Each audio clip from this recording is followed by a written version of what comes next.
meeting to order. Second item on the agenda is consider approval of the minutes from the regular meeting held on May 23rd, 2019. Are there any additions, corrections, or changes? None. Hearing none, they're approved as presented. Next up, we want to hear from, make sure I get in the right order. I want to thank everyone, that's going to be presented to us. I want to thank everyone in the audience, both here and at home. We appreciate your interest in city government. If any of the five of you have a non-agenda related item, you're welcome to come forward and address the commission now. Next up is employee promotions and new hires. Good evening, Don Scheibler, Chief of Police for the Hayes Police Department. We've had a promotion and two new hires for you tonight. Promotion is David Odell. David was recently promoted from Master Police Officer to Patrol Corporal. Corporal Odell is one of the 5 candidates for the position. All 5 are highly qualified and all could have done the job, but Dave truly stuck out as the most qualified one. He served as a sergeant in the United States Marine Corps, over 19 years of experience in law enforcement, served in multiple supervisory roles at Liberal Police Department, graduate of the FBI National Academy. Dave's been a great hire for us, and we're confident he'll continue to contribute and do well as a corporal. So we're very excited about that. Thank you, David. 2 new hires for us. Aaron Avey. Aaron comes to us from Arlington, Kansas. Attended Wichita State University. Got a Bachelor of Science in Criminal Justice. Aaron's also a member of the Armed Forces. He's an Air Force Reserve member, Staff Sergeant. Can also bench press a house. We're very excited about having him on board. Alex Broadway is another member of the former Marine. He's a Marine. There's no such thing as a former Marine. He attended Oak Park High School in Kansas City, Missouri. Corporal in the United States Marine Corps. Attended Fort Hays State University. He worked at Piper Auto Sales as a mechanic. Lives here in Hays with his wife and his daughter. Yes, sir. We're very excited to have both of them. I want to touch on this real quick. As you noted, all 3 of them in the Marine and the Armed Forces. We continue to have great success hiring veterans. They understand service, they understand sacrifice, and they understand duty. I'm confident all 3 of you continue to do a great job for us. Thank you very much. Thank you for your service. No consent agenda, no unfinished business, new business, the 2019 legislative session recap. We want to hear from Representative Barbara Wassinger and Senator Rick Billinger. Please come forward. Usually I defer to the senator to go first because he is in the, I hate to say it, the higher house, but he's insisted that since it's my hometown that I can go first. And I want to tell you what a pleasure it is to be here in these chambers after so many years and be in front of you, and it's an honor. The city of Hays is a well-run city. It's done a great job, and I'm very proud of the city of Hays, and I thank you all for your service because it's really important for our citizens. I thought I'd first start with just telling you how my first year went. Just personally, it was wonderful. In a suite with 9 other freshman legislators, where we had a great opportunity to discuss legislation and pick through things, and everyone was on different committees, so we had the opportunity to hear from someone who was on judiciary, and me from taxation, or my office mate Renee Erickson from Wichita. She always kept us informed on education, so I felt like I was getting a very wide range of information from just the people within our office that we met on a regular basis, as well as meet with the majority leaders and the rest of the Republicans in the House that we got a lot of information from. I sit near Susan Humphreys from Wichita and Kelly Warren from Overland Park, and they've been, Susan is a veteran and Kelly is another freshman, so that's been very nice. It's been my training ground here in Ellis County has been wonderful to go to the house. The only difference is the long days, the speed of getting things done, and those are things to get used to, but people like the senator and Representative Rogers were big helps as well. They always lent a hand and gave me some background information, so I feel very blessed. It was really a great year, and I appreciate being sent there. I'm on 4 committees: taxation, higher education budget, financial institutions and pensions, which reads capers, and I'm on the joint administrative rules and regulations, which does the oversees KBI, wildlife and parks, things like that. Barbering, and you hear just about everything. The nursing board, you hear just about everything coming in front of that. It's a committee that does not meet as regularly as the session committees, such as taxation, higher education, budget, and financial institution and pensions, but it meets more every other month, maybe quarterly. So I go back and forth a little bit for that. This year, I think the big thing was that we started funding capers properly again. We put $115 million in late payments, and also was able to overturn the governor's veto of this year's payment of $51 million. So we're really, really proud that we're taking care of our teachers, we're taking care of our state employees. We still have a long way to go, but we're working on that, and it was good to avoid re-amortizing capers, which would have cost the state another $7.5 billion to extend it with interest. We felt that was poor fiscal policy. We tried to pass some tax relief with Senate Bill 22 and House Bill 2033.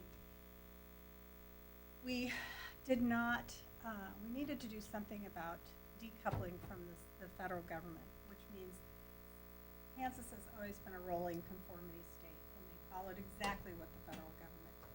With the Tax Cut and Jobs Act, there's no more itemization under $24,000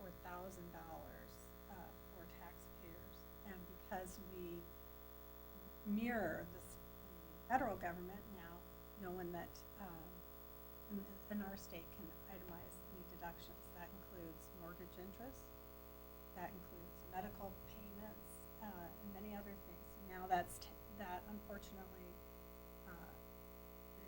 it's a rise in taxes for the average Kansan. So that we were very disappointed to have that happen. We started the reversal of taking the money out of KDOT. Well, I'm sorry to say we still take money from KDOT. We use it a little bit as a bank, as they say, the bank of KDOT, but we're trying to stop that. And we put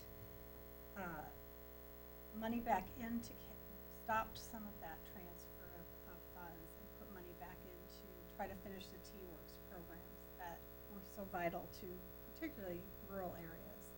We have a lot of 2-lane roads, which we all know 2-lane roads are very dangerous, more dangerous than 4-lane roads. So we need to take care of those roads.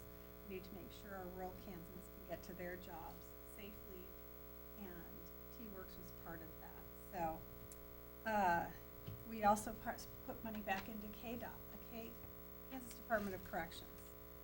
And we've had some emergency situations at El Dorado State Prison, and we funneled quite a bit of money, about $35 million, back into the Department of Corrections in order to try to mitigate that problem. Of course, there's more that needs to be done, but we tried to pinpoint the institutions that were in the most critical need of state dollars, and we're working on trying to get that all set up.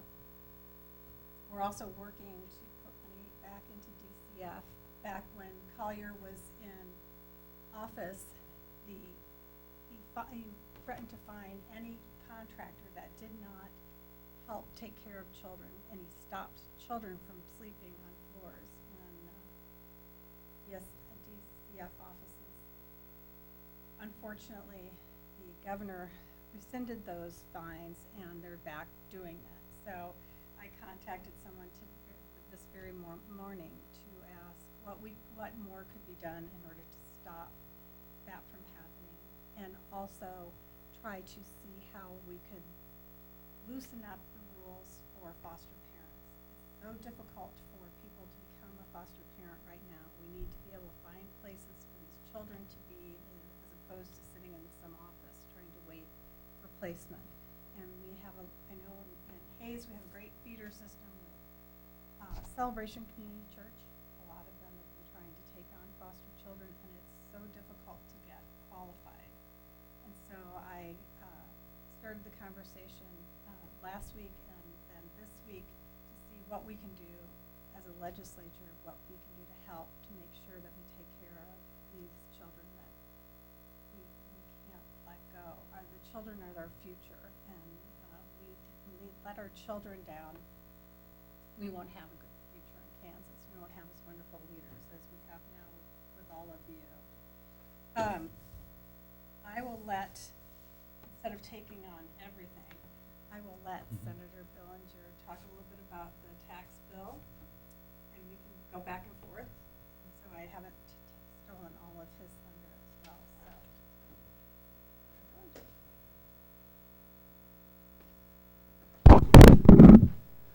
Good evening, and thank you all for the invitation. Appreciate it. I always look forward to kind of giving you some highlights of what happened this year. Overall, I think we accomplished a lot. I think we had a good year as far as most things. There's always some things you want you don't get, and you get some things you don't want. So that's just the way it works.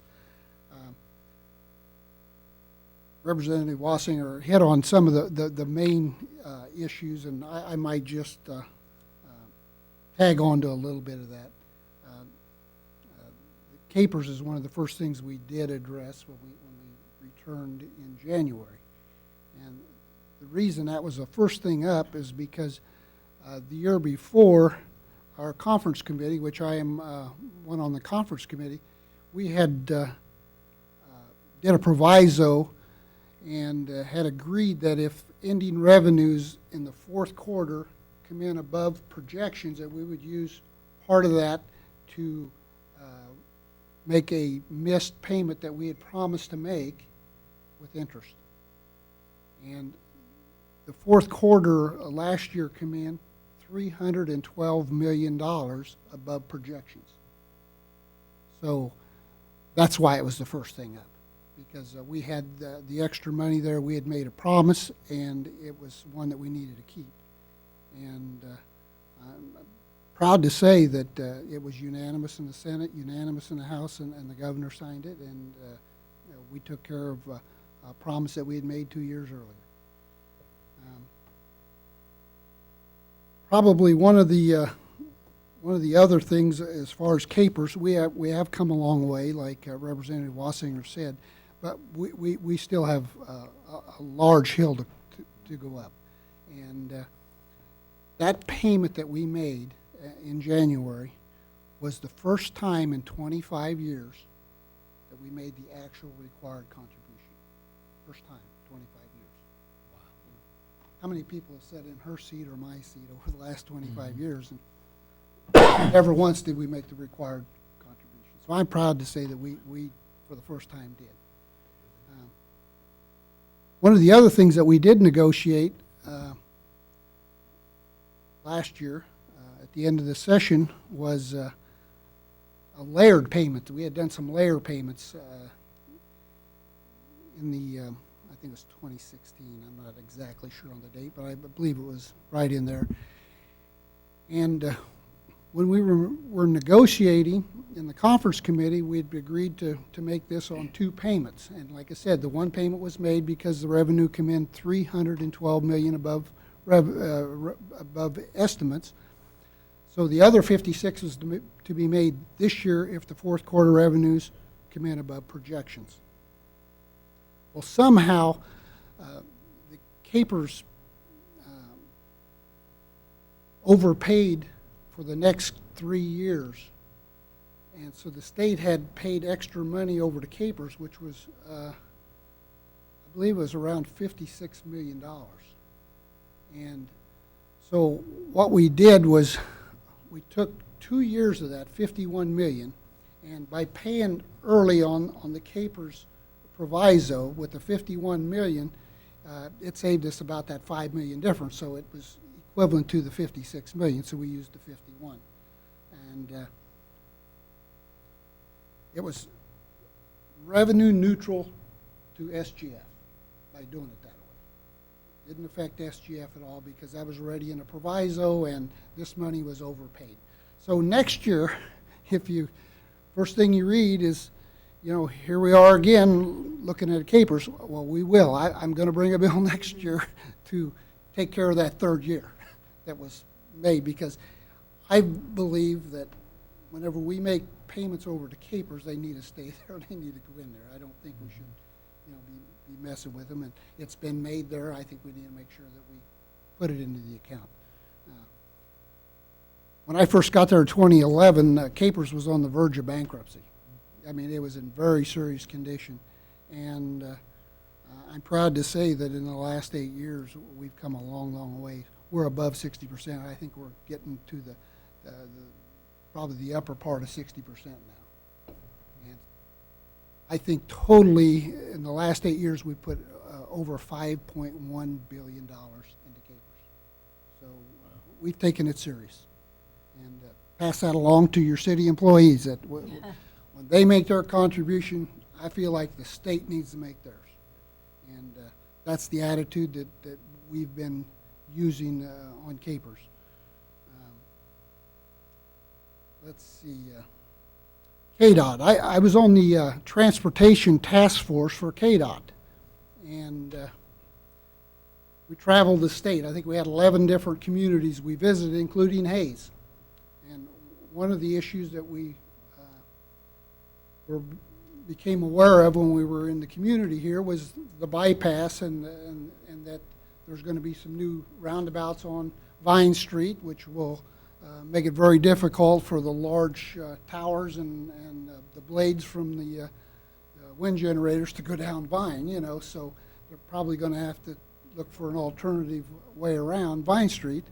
And so I was happy to join Representative Wassinger and the officials from the city and the county, and hopefully we'll be able to help in addressing the Feedlot Road and Northwest Business Corridor, okay, and help address that. I was very impressed with the businesses going in out there and the job opportunities. I think it'll be a great asset for Ellis County and the city of Hayes to get that in, and I want to push to make sure that the state is involved in this and help all we can financially in any other way. As we traveled these communities, we found a lot of need, you know, just safety. And to me, I think that's number one, is safety. You know, when we traveled to Pittsburgh, Kansas, and you see where there's 2-lane roads coming in from Kansas City, and students trying to drive in there for school, and you have parents that come and address our task force that a son or a daughter was killed in an accident on that dangerous 2-lane highway. You know, I think these are the kind of things that in my opinion, we need to address, you know, first and foremost is the safety issues. So I think you'll probably hear and see a lot about that next year.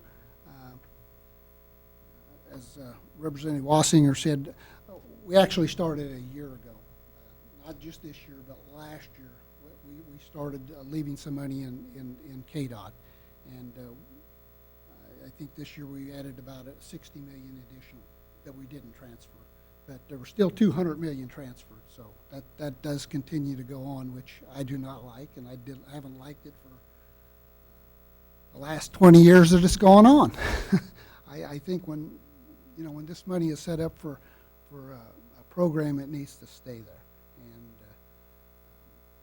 And I'm hoping that next year we'll continue to address that situation and make that better. I'm really glad that the city of Hayes was able to get the paperwork from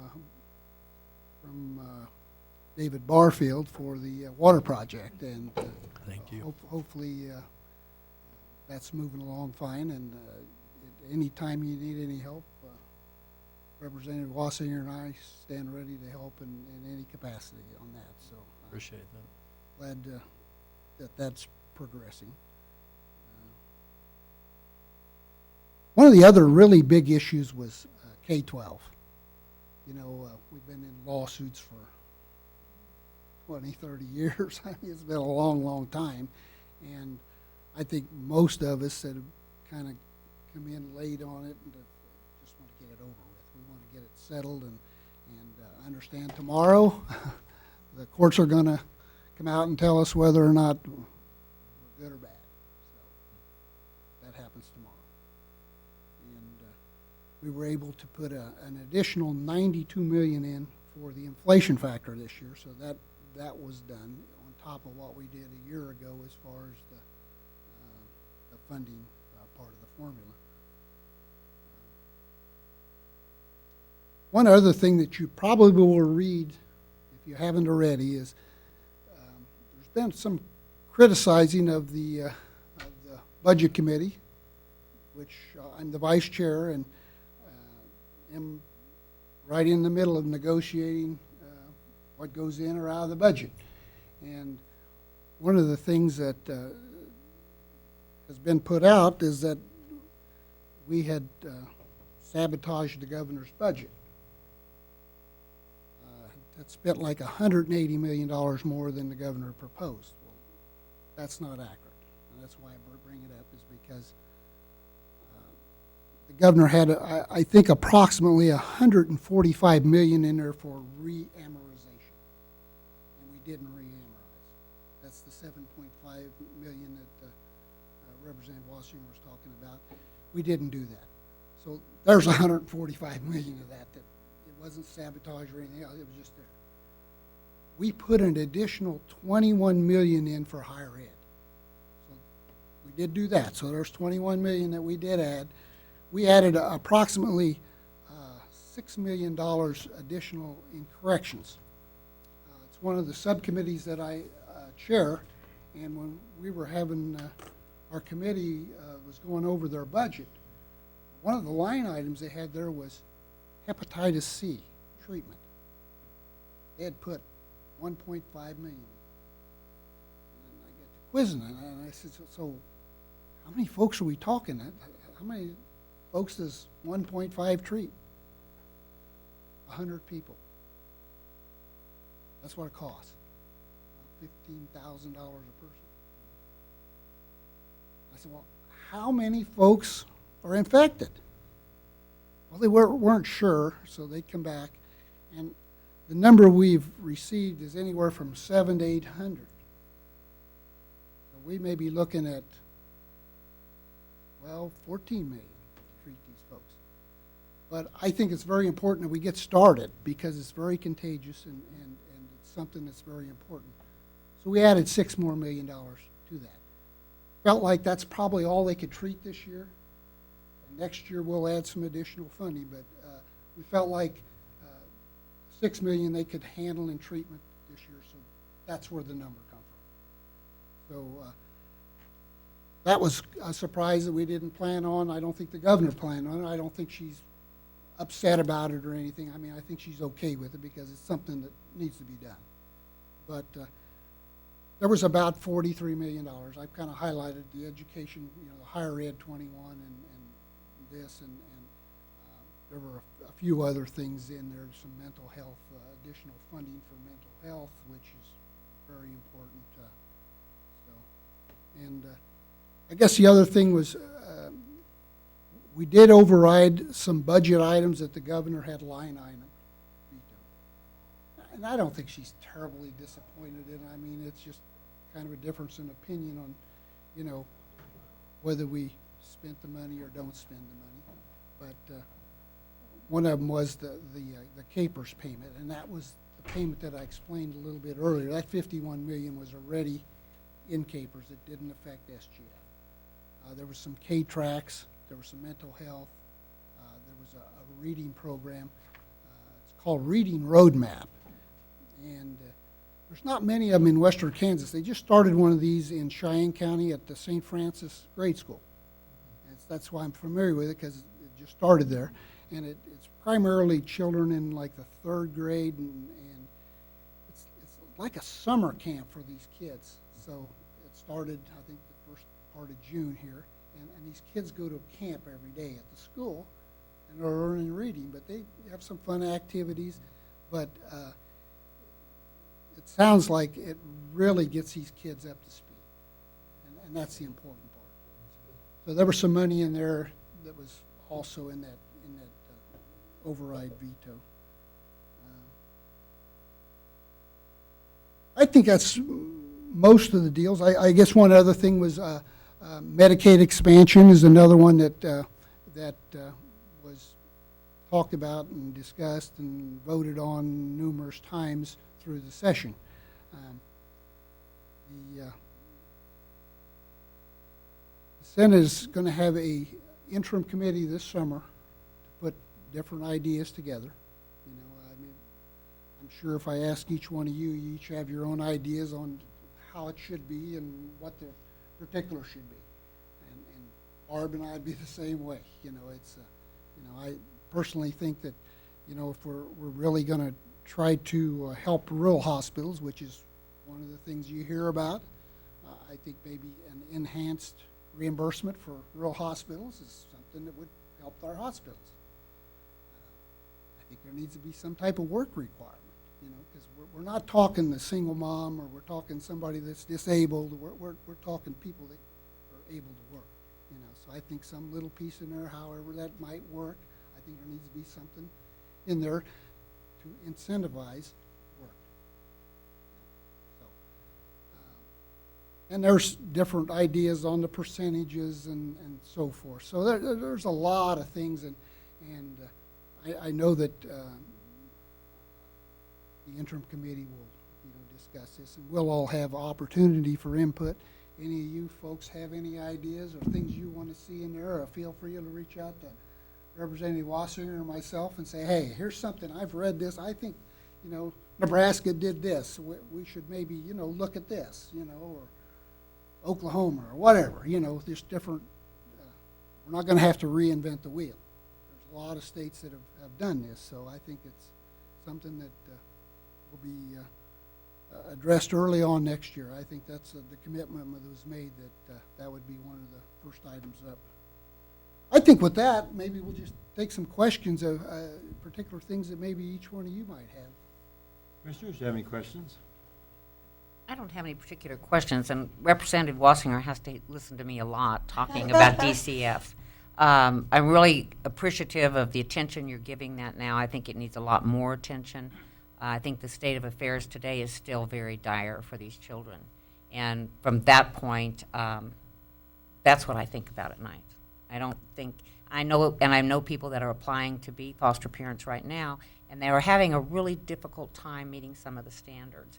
I don't think it should have no standards, but I think it should be looked at very carefully when you have good, solid, qualified families. I kicked the word qualified out. I think we should look at what is stopping that, because there's some really good families that are struggling to be able to be appointed. So I've been through that program. I went through the training. There's really two aspects of it, and I think you know this better than I. One, the adopting family has to go through a training program that takes a number of months. It's quite intense. And then the home has to be qualified separately. And that is the onerous part, because the child does not, even if you're on a path to adoption, the child always belongs to the state. So if there's any issue with your home, they're not going to place a child in that physical place. It's not the people. And the training, albeit long and redundant, and it's necessary that people understand that children that will be in their home may have come from a number of different backgrounds and may have challenges that they're going to have to be prepared to face pretty quickly. So I don't fault the training as much as it's the system, and I'm not trying to point fingers. It was a more difficult situation under the prior administration. I think this governor is very happy to work with the legislature to make it better.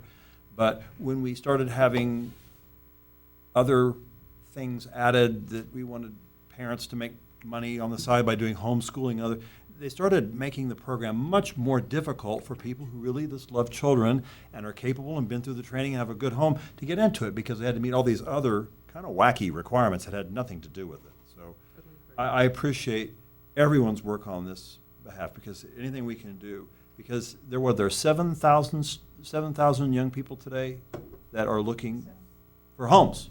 And 10 years ago it was about 5,000. So we really need to get these numbers down. Yeah, I know that there's a disagreement with people where they say, don't just rush to put them in homes where they're in a worse situation than when they started. But I personally know a couple of families here in town who have gone through the training, said it was long, they were willing to do that. But there were things like raising a rail I'm aware. by 6 inches, I'm aware. where it's, that shouldn't slow someone down who qualifies all the way around. Should be to get a provisional. child there, yes. Right. There should be some provisions, and it's easy for us to say and make that discussion, but, and that distinction, but those are some of the things I know that we're both very interested in trying to help and try to get kids into qualified homes Just to keep that. quickly as we can. That's a great statement and question, because we need to do better. That's, when it comes to our children, there's no acceptance of children sleeping on the floor. We need to find a home for all of them. I want to thank the commission, because I know you guys have been involved with Options, which is a great program. And I stopped in Colby today for a ribbon cutting. They opened a center in Colby, which Good. is really, really exciting for Northwest Kansas. And also the child advocacy group. I mean, continue to help these folks. They're good programs, and we really appreciate it when the cities and counties help them. Yes, and it's a high priority to try to help kids when they're growing up, because when you don't, it's law enforcement that ends up having to deal with it. And they're the ones that end up in our jails because they haven't been taken care of. And instead of dealing with the abuse or the drug abuse, whether it's physical or drug abuse, whatever they've gone through, if you deal with it when they're young, it gets taken care of more likely than it is when it's not. Absolutely. Because then they go towards illegal drugs and other problems that end up keeping them in a very bad loop. So Thank you, we guys. all agree with that. Appreciate it. Well, thank you. Hope you have a wonderful Thanks for summer. coming Look forward in. to seeing Thank you. you so much for having us. Thank you. Appreciate being here. Thank you for taking the time. We're good to see you. Thank you. Thank you. Good to see you again. Good Good to see you. Sir. You bet. I see. Talk to you later. You bet. See you, sir. You bet. Thank you. Dinner. You bet. Good to see you. You bet. You bet. Don't let them sneak out. We're gone. The next is purchasing policy revisions. Approve and review the revised purchasing policy. City manager. Toby Doherty, City Manager. The commission has been presented with a modification to the current purchasing policy. The current policy was adopted in 2003 and is in need of some revisions and modernization. I'm going to run through the purchasing policy. I'm not going to hit every red line change. In your packets were red line version and the clean version. You reviewed the red line version last week. I'm not going to hit every one. A lot of it was small changes, just cleaning things up and maybe putting in different language that we use now that we didn't use when this policy was adopted. What I would like to hit is the main points in the revision. And the first main point is we deleted all references to a purchasing agent. When this policy was adopted, there was thought of possibly having a standalone office of a purchasing agent. That never panned out. By ordinance, the city manager is the purchasing agent and can delegate that authority to anybody they choose. So it doesn't need to be in the policy. On page 29 of your packet, maybe page 2 of the policy, the spending authority and purchase authority table, we are recommending an overhaul of this. So the amount of purchase at the division superintendent level, instead of being between $1 and $500, it'd be $1 and $1,000. At the next level, department head, instead of being 501 to 1,500, it'd be 1,001 to 5,000. At the city manager level, it would be 5,001 to 25,000, and then everything over 25,000 would require a formal competitive bid and then approval by the city commission. I do have a table when I'm finished. I'll show you that shows you the comps of how we arrived at that. If you look at page 31, John Bird added a statement that dealt with the city's code of ordinances and the provisions on things that are prohibited in contracts. We can't get this out there enough. You guys adopted a pretty comprehensive ordinance about what we're not going to accept in a contract with an outside entity.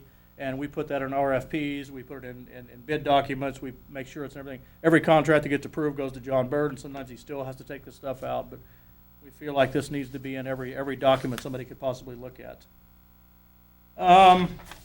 If you look at page 33, service calls and diagnostic repairs, this section was discussed last week, and we had initially just titled as service calls. The city commission asked for the addition of diagnostic repairs. What this does is codify the practice to where we have to make a service call or a diagnostic repair. We're not sure what the problem is yet. Previous policy, we were supposed to obtain 3 quotes, but you can't obtain 3 quotes if you don't know what the problem is, because nobody's going to quote if you have a well that's not working, or your air conditioner goes out, or we have a radiator that's not working on a truck. We can't get quotes until we know what the problem is.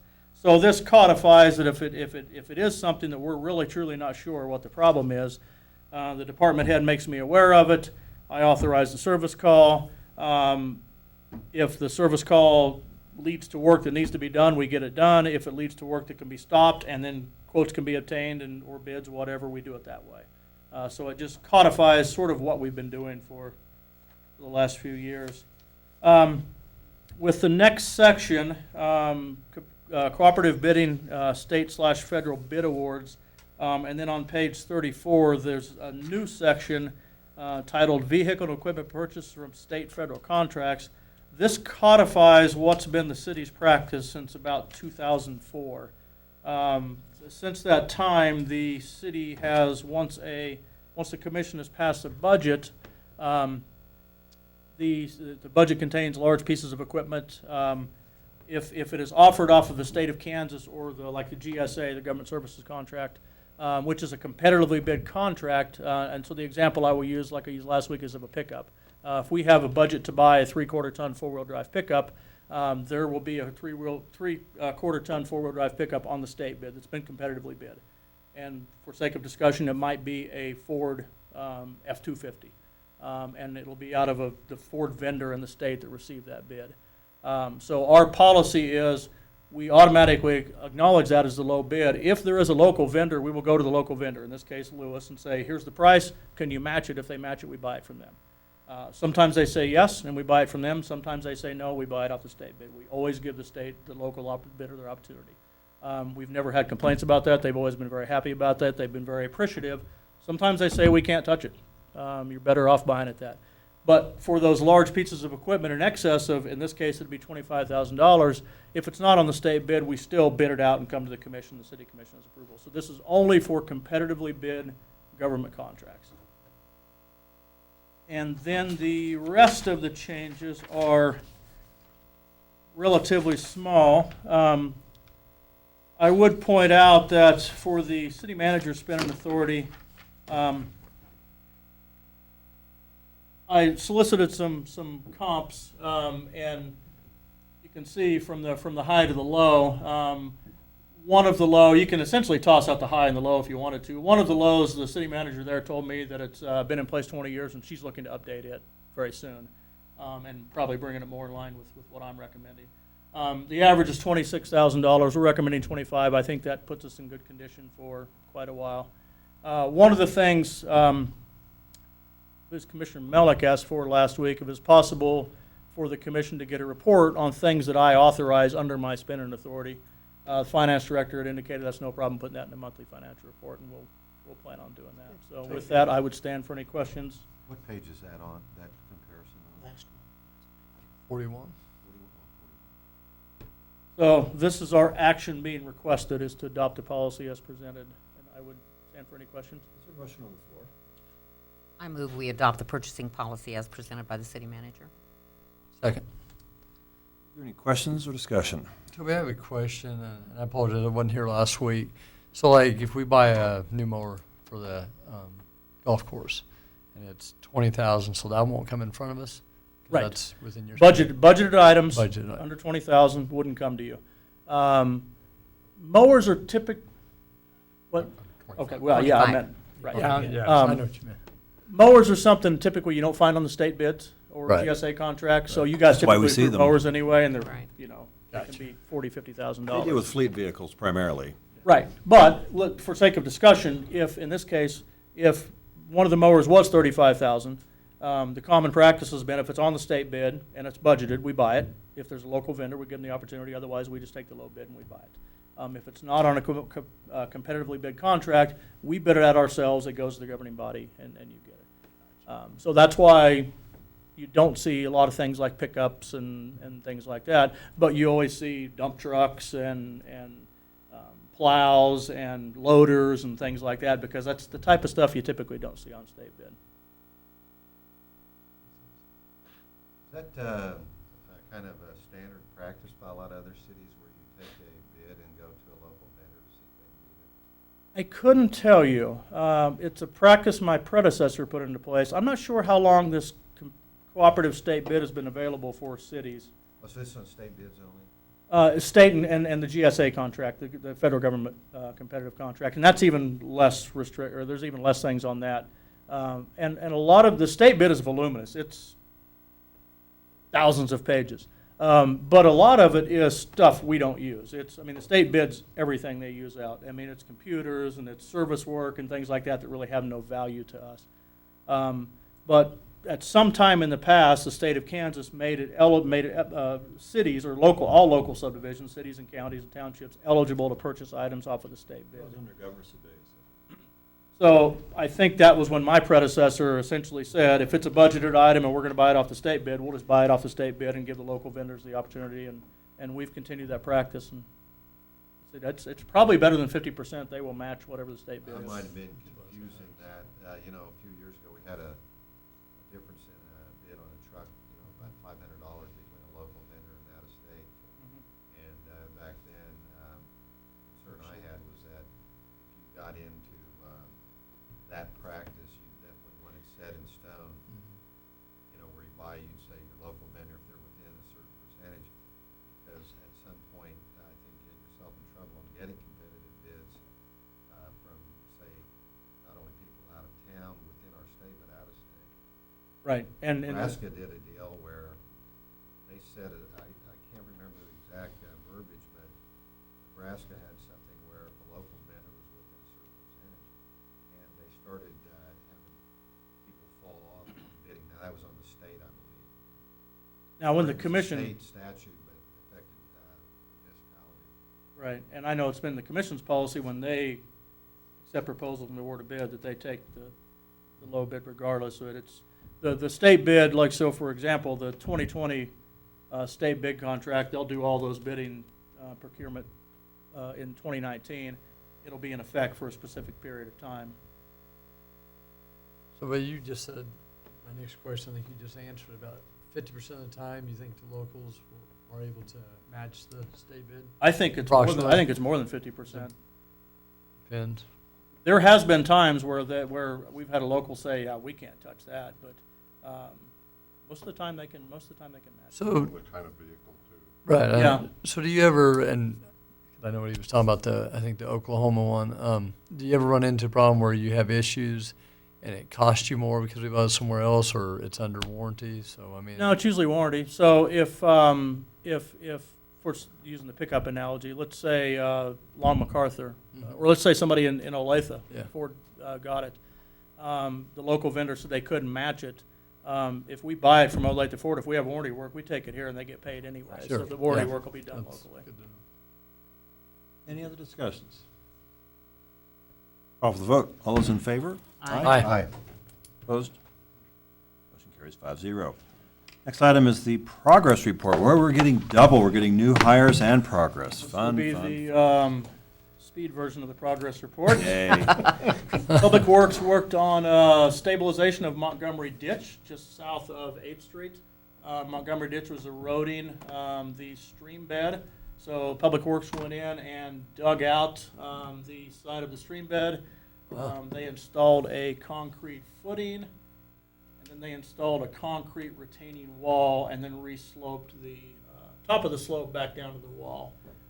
This will prevent the erosion for a long period of time. This is paid for out of stormwater money. It's approximately $37,000 in material and labor. Most of the labor was ours. But Service Division did this a little further down, south of 6th Street, between 6th and 5th on Montgomery Ditch. That's a very poorly designed drainage area, so we've taken some good steps to getting it fixed up.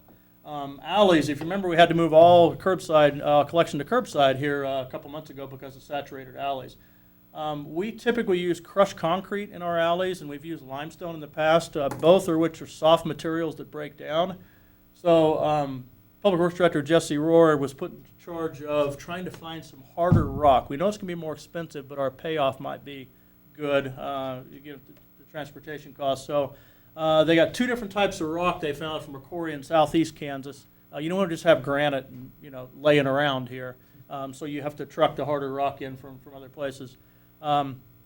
This shows an alley between Country Lane and Willow. And this is a little different type of rock, but still a much harder version of what we have between Eisenhower and MacArthur. We're putting down this rock in some alleys we know we have problems with. We're going to evaluate.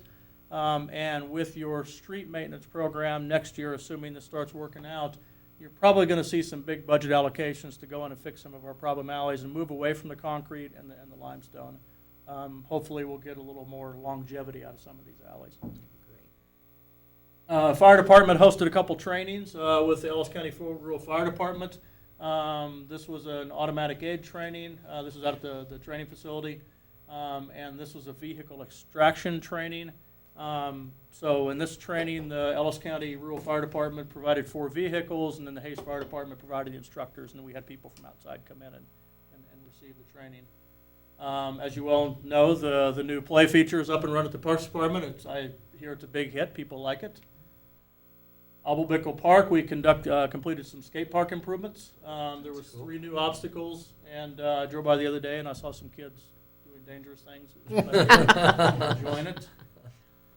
Hayes Police Department, there was a children's tour where they were fingerprinted and identified and shown around the police department. And then Tim Greenwood, Corporal Gillum gave a active shooter discussion or class at Via Christi, discussing what to do during an active shooter situation. Water Resources, there was a mulch event on June 8th where the city provided free mulch to people that wanted to come get it, and we would help load them up. We loaded, I think, a total of 51 scoops of mulch for people to haul off, and we're going to continue this and hopefully do more of trying to promote it to get people out there, because sometimes loading and transportation is the biggest part. Don't be afraid to use the text notification system so people can find out about it. Good point. We'll do that. Water Resources also participated in the Spring Art Walk on April 26th. They set up downtown of Tri-Central Office Supply. And they also participated in Fort Hays State Ag Day. Holly was there along with person from the Ellis County Master Gardeners. Project management, commission approved $198,000 to do sanitary sewer point repairs. This is just an example of a couple places they did repairs. One was a new line and one was a sleeving that was cut out. And then this is showing the progress of 41st Street east of Home Depot. Total project cost $711,000. They are just now finishing up the culvert under the road, and they're starting the roadway up on the west end. Things are actually progressing pretty well there despite the rain. I'm surprised they're able to move along. 43rd Street, they're nearing completion. They should be up and running by the end of this month, hopefully a little sooner. I was up there the day before yesterday. It looks like they're It's all poured. cutting expansion joints, I think, in some spots. Yep. So we should be just doing cleanup and punch list items. And then if you've been around the college, Ash, Elm, and Fourth, we've had water line improvements going on. Now we're starting on road. Fort Hayes is making some changes to the parking configuration down there. So there's a lot going on. It's best just to avoid the area of Elm, Ash, and Fourth. And lastly, Deputy City Clerk Jamie Bright participated in Reality U, along with a representative from United Way of Ellis County. So this event was held at the high school, Thomas More Prep, and it included students from the surrounding area. At Reality U, students selected an occupation base off of their plans after high school, and given their current GPA, they were given an amount of money to spend, a monthly salary at the age of 26 or 27, and then they proceeded to the gym where they purchased housing, transportation, communication services, Cool. childcare, food, utilities, and more. So it sort of taught them what it's like to be an adult and live on a salary. Very cool. It was pretty well received, and I think everybody had a good time with it. That was it. Any questions for the city manager? I was gonna ask you about that, with the alley, coming in with the harder material during the winter here, a couple times, we, alley, trash collection was moved to the curb. What do you kinda estimate might have been the damage to alleys, prior to that? I haven't seen a cost perspective. Well, we're going to know the cost perspective when we start figuring out how much rock it's going to take to address these things. But I haven't seen the tabulation on how many man hours we've spent. We had 2 crews working for about a month afterwards trying to get the alleys back into I shape. figured it was pretty extensive, because Yeah. I saw some of those alleys that were just saturated, Mhm. they were saturated until just recently. We had a lot of crushed concrete on hand. I mean, when we move a street, we haul it up north and we crush it and we be able to put it back down. It's cheap, but it's really not that effective. Concrete breaks down, it becomes mushy when it gets wet. You get a saturation, it just you sink. To where the rock is slower to degrade, it creates a harder surface. It'll drain the water a little better. It's just more expensive on the front side.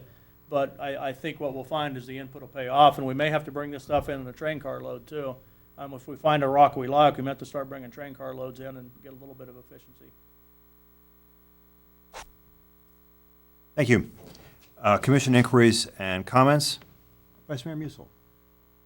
I just want to commend the CVB for what they did for Bike Across Kansas.